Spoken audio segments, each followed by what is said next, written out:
Halo, assalamualaikum warahmatullahi wabarakatuh. Hari ini jumpa lagi dengan saya, pengacara Koboi atau M. Firdaus OBSA. Saya hari ini berbincang-bincang dengan tokoh film senior ya. Tokoh film senior yang bernama Sultan Saladin, atau saya manggilnya Om Sultan Saladin. Assalamualaikum warahmatullahi wabarakatuh. Gimana kabar Om? Waalaikumsalam warahmatullahi wabarakatuh. Kabar baik, alhamdulillah. Alhamdulillah Om ya. Bersama Parvinya tetap mengudara nih Om ya, mengudara sampai sekarang ya. Ya, alhamdulillah makin berkibar. Sekarang ini saya mau nanya nih Om, nanya-nanya seputar perkembangan Parvi ya. Parvi yang sekarang ini yang debutnya sejak tahun 1956 Om ya. Ya. Kita tahu Parvi secara berantai telah menunjukkan jati dirinya di dunia perfilman. Namun saat ini kita tahu ada sedikit trouble ya terkait dengan permasalahan kongres yang telah dilaksanakan, yang diduga ya menurut kita itu cacat hukum ya Om ya. Jadi menurut tanggapan Om gimana sejarah Parvi? Dulu Om ceritakan dulu sejarah Parvi lalu sampai saat ini gitu. Ya, Parvi ini memang luar biasa ya, karena umurnya yang sudah begitu memasuki 66 tahun ya. Sebetulnya bilang trouble bukan, itu adalah sebuah dinamika yang memang banyak orang yang suka dengan Parvi ini, baik orang film maupun bukan orang film. Di luar film pun banyak sekali yang senang dengan Parvi ini. Kalau kita pergi ke daerah-daerah ya, orang akan tahu kalau organisasi perfilman itu ya Parvi, ya kan, sehingga pejabat daerah ataupun namanya seniman-seniman daerah kalau dengar nama Parvi itu pasti tahu. Tapi kan sejak zaman berdirinya Parvi sejak tahun 1944 ya, dari mulai enggak ke 56 kan, 44 dulu ke 56 ya, zamannya Lira atau apa dulu tuh. Lira ya kalau nggak salah, zaman dulu itu diganti lalu dibentuk Lira. Lagi ya Lira kan, lalu dibentuk lagi organisasi perfilman yang secara substansi ya menamakan dirinya Parvi gitu Om. Jadi saat sekarang ini kan bergulir terus perjalanan Parvi ini, sehingga Parvi itu secara profesional ya sejak dulu itu sebenarnya sudah melegitimate ya pergerakan mereka sendiri secara hukum pun dan secara de facto dan de jure sudah diakui oleh pemerintah sejak tahun 1956 ya.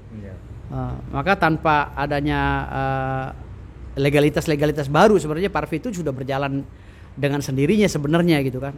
Namun pada saat ini kan kita tahu Om, Parvi ini sekarang ini lagi banyak kontra pro dan kontra gitu tentang Parvi yang sekarang kita tahu. Ada Parvi 56, sekarang ini ada P Parvi Om ya. P Parvi itu kan baru dibentuk juga gitu kan. P Parvi ini kan perkumpulan persatuan kan, jadi rancu nih Om.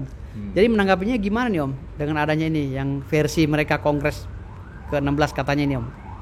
Kalau saya sebetulnya tidak mau terlalu menanggapi itu ya. Saya hanya melihat runtutan yang ada aja sejak kongres yang ada di Lombok ya, itu 15 ya kan. Dari situ kalau ada yang seperti ini seperti itu ya, itu sebuah perjalanan, sebuah dinamika. Memang setelah kongres di Lombok itu memang ada satu saya itu terpisah dengan salah satu badan ya. Badan itu yang di situ kebetulan dia menguasai Kuningan gitu ya. Badan apa nih Om? Kalau boleh dijelaskan secara eksplisit Om? Ya, yang namanya Dewan Pertimbangan Organisasi ya, DPO, yang hasil kongres ya. Di situ setelah kongres di Lombok yang bermasalah, yang dengan ketua umumnya mendapatkan musibah, ya kan? Siapa tuh Om ketua umum pada saat itu? Almarhum Gatot Brajamusti. Al-Fatihah buat dia ya. Dia itu bagaimanapun seorang tokoh ya, yang berhasil membawa Parvi ini, yang selama ini kongresnya itu hanya ada di Jakarta, tapi ini kali itu dia bawa keluar daerah dengan hasil apapun ya, itu kita harus mengenang jasa baiknya ya. Itu yang hadir itu hampir lebih kurang 1.000 orang ya, dengan Masya Allah ya. para simpatisan ya, datang loh di sana itu. Nah ini belum pernah dalam sejarah ya kan. Baru beliau ini yang mengadakan itu ya, sampai 1.000 orang ya. Ya baru beliau doang ya gitu. Nah di sini kita melihatnya yang baik-baiknya aja. Nah, dengan adanya waktu itu ada semacam friksi lah ya antara saya kebetulan sebetulnya saya yang dianggap senior, dengan beliau bermasalah saya didapatkan mandat lah untuk menjadi membawa ya PLT atau PJS atau apa namanya kan, seperti itu. Nah, jadi setelah itu DPO ini ya dengan mempunyai kewenangan yang memang sebetulnya bisa dibilang benar, bisa juga bilang tidak. Yang namanya Dewan Pertimbangan itu kan tidak mungkin harus lebih kuat dari Dewan Pimpinan Pusat ya. Atau harusnya Dewan Pertimbangan ini kan memberikan masukan saja kan ya, sifatnya, tapi tidak bisa menentukan kan gitu. Ya sebenarnya harus begitu. Ya di mana-mana juga begitu kan. Tapi namun saat sekarang ini Dewan Pertimbangan malah overlapping gitu ya. Ya seperti itu. Dia angkatlah yang namanya belum sampai sebulan ya kejadian itu, diangkat namanya Andrega. Kita ya mesti disebut juga ini mau nggak mau ya kan. Ya kan? Kalau nggak nanti dibilang ini lagi. Betul. Ya kan, nggak sampai sebulan beliau diganti oleh salah satu artis juga yang cukup punya nama besar, Wike Widowati, ya kan. Nggak sampai sebulan dengan alasan nggak tahu ya, karena kami ini dari DPP tidak ingin mencampuri ya. Dia pun diganti lagi, dibuat kongres, kalau nggak salah kongres apa ya, luar biasa ya, kongres luar biasa yang dihadiri lebih kurang 150 orang. Itu pun sangat banyak anggota KFT waktu itu. Oh di mana tuh Om? Di Kuningan. Di Kuningan anggota KFT yang hadir ya, yang bukan anggota Parvi ya, tapi anggota KFT ya. Sekarang ini anggota KFT juga anggota Parvi gitu. Nah, ini yang harus nanti kita ke depan ini harus dipilah-pilah, dipisahkan nih. Mereka pilih Parvi atau KFT gitu kan? Iya. Jangan dua-duanya mau, mungkin agar benar-benar profesionalismenya terjaga Om ya. Terjaga. Mungkin masalah bansos kali ya, biar dapat 2 nokang kali ya mungkin gitu. Jadi Om pasca Om dapatkan mandat sebagai PLT Om, pada saat itu dari almarhum Gatot Brajamusti. Kan ada ketua umum nih Om, ketua umum kita nih Pak Rian nih Om, gimana tuh Bang Rian tuh, terjadinya Bang Rian itu? Rian terpilih, kemudian saya dengan Rian ini sudah mengadakan semacam islah juga, ada tuh dokumennya ya, tanda tangan bersama, ya artinya kita menyatu kembali, tapi begitu dia membuat itu, dia bermasalah, masalah hukum. Dia bermasalah hukum ya? Masalah hukum, dia ditangkap oleh DPO, kemudian dia dipecat atau di mana saya kurang tahu juga, ya kan. Nah setelah itu diangkat lagi namanya Pit Pagau sebagai PLT juga. Cuman seminggu, nggak tahu PLT atau apa itu namanya, seminggu, ya kan. Ini seru ini, maka dinamikanya ini luar biasa Pak. Artinya mereka ini membuat beberapa kongres, beberapa pemilihan, beberapa penunjukan langsung, katakanlah cara aklamasi Om. Artinya mereka ini sebenarnya di luar konsep Om sebagai PLT yang sebenarnya ya, menurut saya Om ya. Iya, karena kami yang di DPP ini menghindari perselisihan, ya kan. Kalau kami mau seperti dulu bisa aja. Zaman dulu tuh ada SIS-NS, apa segala macam waktu itu kan. Bawa pasukan ya. Bawa pasukan, ada bawa PP, ada bawa merah putih. Kacau itu, bukan film lagi tuh. Ya kan? Ini, nah, ya kan. Kemudian mengadakanlah kongres yang kemarin ini kan, nggak jelas itu kongresnya kongres apa, kabarnya luar biasa. Yang, ya kan? Yang setelah Pak Rian ini keluar, Pit Pagau seminggu kemudian beliau turun lagi tahta ya kan, hanya seminggu. Lalu diganti lagi, kongres lagi yang ke-16 lagi, kan, menelurkan Bunda Alisa Johar. Dibilang 16 pasti harus ada anunya dong, apa namanya, urutan-urutannya dong. Kok bisa 16? Dari mana 16-nya kan begitu? Terus jelas dulu, apakah ada disebut di situ 16? Mungkin gitu ya. Beberapa orang yang menjadi saksi ya. Itu apakah yang jelas itu katanya Kongres dipercepat. Sebelum itu juga Om sendiri diminta sama mereka tuh untuk kita adalah pembicaraan sebelum itu kan. Ada Alisa Johar datang ke tempat kita di Sentul, ada 9 kali itu kalau nggak salah. Iya. Yang dihadiri oleh Angel Ibrahim senior juga, orang yang seorang intelektual juga ya kan. Untuk ini cuman nggak ketemu. Ya dia jalan, ya kita tetap jalan aja gitu loh. Nah belakangan ini entah bagaimana ketua DPO yang kalau kami ketua DPO hasil kongres di Lombok itu tetap kami mengakui dia sebagai ketua DPO karena dalam hasil laporan kongres kami itu ke Kumham tetap nama dia. Dan awal pertama terjadi perselisihan dimediasi oleh Kumham supaya kami ini islah antara DPO. Cuman tidak terjadi gitu. Sebenarnya kewenangan DPO ini dalam ADRT apa sih Om? Sejak zamannya Bunda Eva, Bunda siapa lagi satu lagi?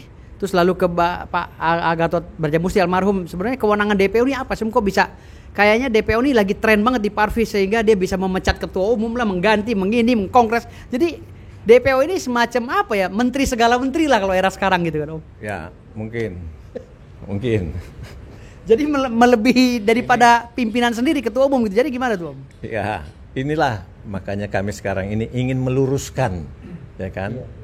Ya, meluruskan kembali Parvi itu seperti apa gitu. Dan tujuan kami sendiri, apalagi Om sendiri, yang artinya sudah sangat senior, sangat sepuh kalau kata orang kan. Tapi perasaan sih masih 50 tahun itu gitu kan. Coba ya kan, ini gendut, saya masih ya kan. Om, pertanyaan saya tadi Om, maksud saya begini Om, menurut ADRT yang Om pengalaman ya Om kan Om kan udah lama banget lah, udah sepuh di Parvi ini Om ya. Menurut Om ini DPO ini kewenangannya apa sih sehingga dia bisa dengan DPO ini jumlahnya berapa dan kewenangannya apa gitu loh. Setahu saya kan kalau dalam organisasi kalau DPO-nya ada 5, 4 keluar, 1 udah nggak punya kewenangan lagi, harus bikin lagi DPO baru. Tapi ini kan saya lihat ada DPO dari masa ke masa, DPO ini yang ngacak-ngacak Parvi ini misalnya patut diduga mengacak-ngacak Parvi yang mengatasnamakan DPO ini sehingga SK PLT Om saja untuk mengadakan kongres luar biasa ini juga dianulir oleh mereka gitu. Makanya ini sebenarnya DPO kewenangannya apa menurut ADRT yang lama gitu. Kalau DPO yang sekarang ini ya Om sendiri juga bingung gitu. Ini kewenangannya sejauh apa gitu kan? Sampai begitu powerful ya. Mungkin ikut-ikut yang sekarang ini kali nggak ya? Makanya saya bilang tadi kewenangan beliau ini dicatat di dalam buku ADRT yang lama itu. Itu sebenarnya apa kewenangan mereka ini gitu. Sehingga si DPO ini bisa ngacak-ngacak. Jadi jangan sampai ntar DPO ini jadi daftar pencarian orang lama-lama gara-gara ini Om gitu. Jadi gitu Om. Ya itulah kita maklumin aja lah karena saya menganggap DPO sekarang ini termasuk ya udah sepuh juga kalau nggak salah ya kan. Jadi mungkin agak-agak lupa ingat gitu kan. Nah ini kita perlu ya prihatin lah gitu ya kan. Ya tapi Om belum menjawab pertanyaan saya secara substansi nih Om. Masalah kewenangan DPO itu menurut ADRT apa sebenarnya gitu. Saya bingung jadi. Kewenangan DPO itu ya Dewan Pertimbangan. Ya kan diminta tidak diminta pun dia boleh memberikan pertimbangan. Ya kalau nggak diterima ya mestinya. Artinya DPO dengan Dewan Penasihat sebenarnya sepupu di Om ya 11-12 gitu loh. Hanya saja di sini mereka pertimbangan mereka dipaksakan harus didengar gitu. Sementara kan namanya nasihati gitu. Ini cuma sebuah kesalahan yang selama ini akan kita perbaiki nantinya karena DPO itu tidak boleh lagi dipilih di arena kongres. Oh, begitu. Dulu juga begitu, nggak ada. Dari ketua umum tuh lah yang mempunyai hak prerogatif ya kan. Mau mengangkat siapa ketua DPO, siapa ketua Dewan Kehormatan atau penasihat begitu loh. Nah kemarin ini ya. Oh berarti di Kongres diangkat dulu DPO-nya baru ketumnya gitu. Betul, kan? Di sini udah salah besar sebetulnya kan. Ya inilah. Jadi dipaksakan kayaknya. Dipaksakan, mungkin dulu ada semacam ketidaksukaan dengan ketua umum ya, supaya berimbang lah, gitu loh. Nah Om, ini Om menurut kacamata saya sebagai praktisi hukum ya Om ya. Ini kan pengangkatan yang saat ini ketua umum yang sekarang ini ya Bunda AJ ya, Bunda AJ ini kan terkesan sebenarnya sudah memenuhi quorum kemarin ya, menurut saya gitu loh. Tapi nggak tahu kalau melanggar administrasi secara administrasi di ADRT ya. Namun di sini kesalahan yang paling kental yang dilakukan oleh Bunda AJ ini, yang sekarang jadi ketua umum Parvi, Parvi ini Om, dia melegalkan sendiri lagi, membuat akte notaris yang baru, ya Om, dengan nama yang baru pula, Parvi. Apa bedanya Parvi dengan Parvi 56? Kan sama aja Om. Berarti dia di luar koridor Parvi yang sekarang ini Om. Artinya dia itu secara de facto memang sah. Tetapi untuk menggunakan nama Parvi dia tidak boleh lagi dia menggunakan Parvi dan logo Parvi, karena Parvi yang ada adalah Parvi Usmar Ismail yang dari dulu tahun 56 bahkan sejak tahun 44 43 itu sudah berdiri di gedung Usmar Ismail di Kuningan gitu loh. Maka di sini ini kesalahan fatal yang menurut saya sebagai praktisi hukum yang dilakukan oleh Bunda AJCS. Kenapa Parvi yang sudah legal dilegalkan lagi gitu loh. Ini Om. Ini kesalahan fatal yang sehingga akhirnya menurut saya kenapa mereka masih menduduki gedung Kuningan sementara mereka udah bikin Parvi yang baru gitu loh Om. Ini yang harus dipertegas lagi Om.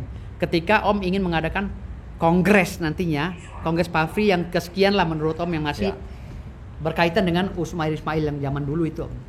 Ya. Jadi menurut Om gimana tuh Om? Dengan adanya kongres ini nanti semua itu akan diluruskan.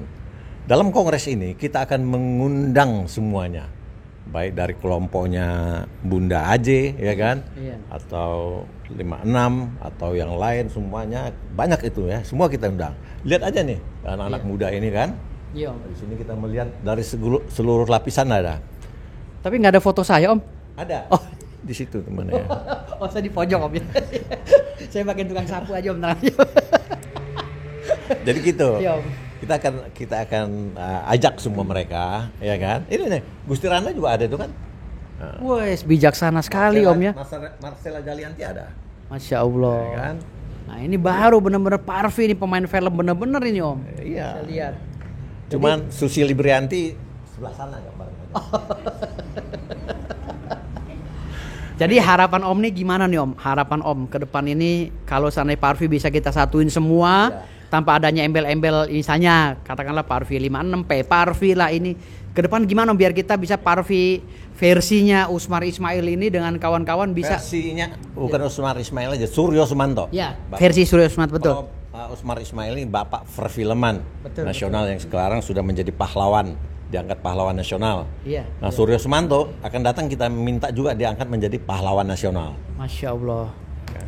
Berarti kedepannya cita-cita Om ini hanya ingin meluruskan aja Parvi Om, sejarah Parvi. Meluruskan. Apa sih kepentingan Om sekarang? Mau pengen duduk gini? Enggak. Iya. Ya kan? Duduk di sini aja cukup lah. Dan toh calon-calon ketua umumnya juga masih banyak Om ya.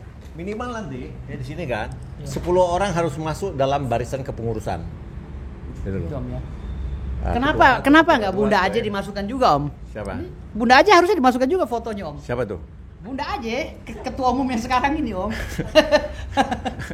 Kita harusnya masukkan juga dong Om. Kita harus hormati dong. Oh gitu. Dia kan juga udah sepuh ya. Penasihat aja Om ya.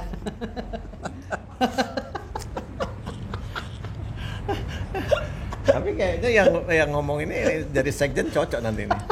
Jangan Om, jangan dulu Om, jangan. Saya cukup tim hore aja Om. Saya di bidang hukum aja.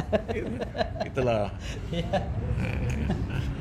Ya oke, saya rasa itu aja Om. Doain aja ya kongres ini. Ya, oh ya kongres di Padang nih Om. Kongres Padang gimana Om? Kita sudah ketemu dengan Gubernur Sumatera Barat. Ya. Dia mendukung penuh ya kan. Jadi kalau saya bilang sama dia itu bahwa sekarang Mandalika rame ya kan. Raja Ampat rame. Yang namanya Danau Toba juga. Kenapa Sumatera Barat enggak? Dan yang paling penting tokoh-tokoh film atau pemain-pemain film, seniman-seniman itu banyak lahir dari Sumatera. Banyak Sumatera termasuk Usmar Ismail ya. Usmar Ismail, banyak Jamaluddin Malik, banyak sekali lah ya. Nah itu akan kita berikan penghargaan nanti. Ya kan? Nah ini Sumatera Barat harus mendukung ini gubernurnya nih. Karena ini Parvi kongres kesekian, ini kongres yang legal. Insya Allah. Nah, makanya ini harus mendukung kawan-kawan semuanya Om. Direncanakan juga akan dibuka oleh RI1. RI1 ya? Masya Allah, Alhamdulillah. Oleh Ibu Negara. Subhanallah. Penutupannya oleh Ibu Negara. Pembukanya oleh RI1. Iya, Pak Jokowi ya? Iya. Ibu Negara, dulu juga Ibu Negara Ibu Fatmawati itu kan. Oh dengan Pak Luhut juga datang pasti Pak Luhut ya? Pak Luhut, ya itu kan menteri semua urusan. Nanti dari pesertanya yang divaksin dong Om. Ada yang nggak divaksin kabarnya pada mau naik apa namanya? Naik mobil sendiri, naik bus gitu. Gitu. Oh ya, rencana kita nih mau ngadakan ulang tahun ya, HUT Parvi ya. Di Parvi yang ke 66 di Puncak Om. Ya. Bagaimana Om? Tanggal berapa Om kira rencana Om? Rencananya tanggal 10 itu lebih berkompeten yang bicara ketua panitia. Oh, ketua panitia. Bunda apa? Ibu Susi. Oh, Bunda Puji Susi. Bukan Susi. Librianti. Oh, Bunda Susi yang pengusaha itu Om ya? Oh, yang artis tapi pengusaha juga Om. Saya sudah hubungin Ibu Puji Astuti untuk menjadi calon ketum. Oh, sudah. Mantap, subhanallah. Udah oleh sekretarisnya direspon lah begitu kan. Ya begitulah. Oke, mantap. Jadi ke depan ini Om banyak agenda-agenda Om yang akan Om jalankan di Parvi seperti kongres yang ada di Padang Om. Tanggal berapa Om? Bulan berapa? Insya Allah awal bulan Juni. Awal bulan Juni setelah halal bihalal Om ya? Iyalah Allah. Macam itu. Lalu tanggal 10 Maret nanti kita akan mengadakan acara HUT Parvi yang ke-66 ya Om ya? Parvi yang ke-66 di Puncak Om ya? Setiap daerah membuat juga HUT.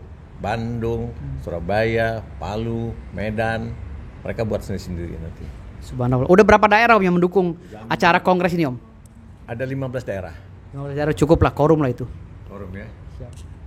Insya Allah ini akan mengakhiri semua keributan kalau kata orang ya kan. Tapi sebetulnya kan ribut karena ini organisasi besar ya kan. Jadi dinamikanya itu luar biasa.